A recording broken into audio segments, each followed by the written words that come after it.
बंधुओं, हमारे सनातन धर्म में राघव यादवीयम एक अद्भुत और अनोखा संस्कृत ग्रंथ है जिसे 17वीं शताब्दी में श्री वेंकटाद्वरी ने रचा था।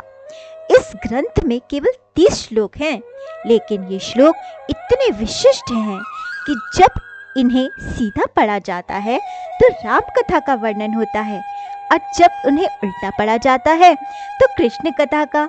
इस प्रकार इस ग्रंथ में दोनों अवतारों की कथा का संक्षिप्त रूप से अभिव्यक्ति किया गया है। इस ग्रंथ का नाम भी राघव यानी राम और यादव यानी कृष्ण के योग से बना है। तो आइए इसी ग्रंथ के कुछ श्लोकों का भावार्थ सहित आनंद उठाते हैं।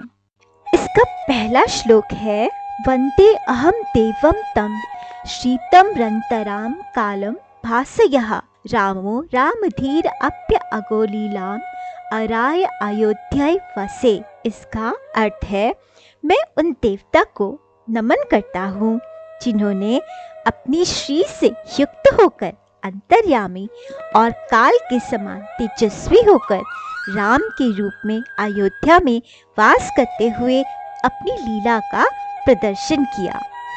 अब यदि इसे उल्टा पढ़ेंगे तो ये श्लोक ऐसे होगा, सेवाध्ययो रामलाली गोप्य आराधी भार मोरहा यस्य अभालम कारम तारम तम श्रीतम वंदे अहम देवम। मैं उस देवता को नमन करता हूँ जिसका भाल तारे की तरह चमक रहा है और जो गोपियों का आराध्य होकर उनमें भार मोर की तरह रम रहा है और जिसके हृदय में माँ लक्ष्मी विराजमान है।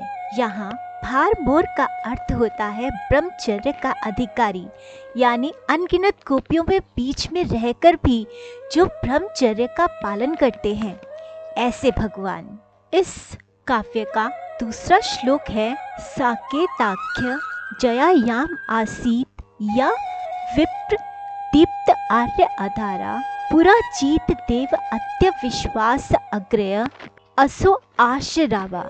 जिसका अर्थ है कि वो भगवान जो साकेत नाम से विख्यात स्थान में आर्यों के आधार हैं, विप्रों द्वारा दीप्त हुए हैं, अश्वमेघ में अपराजित हैं और विश्वास में अग्रगण्य हैं। और इसी श्लोक का यदि विलोम किया जाए तो वाराशवासाग्रया स अविद्यावाद इत अजीर अपुः राधा याप्ता दीप प्रविद्या असीम अयाज्ञात अकेसा।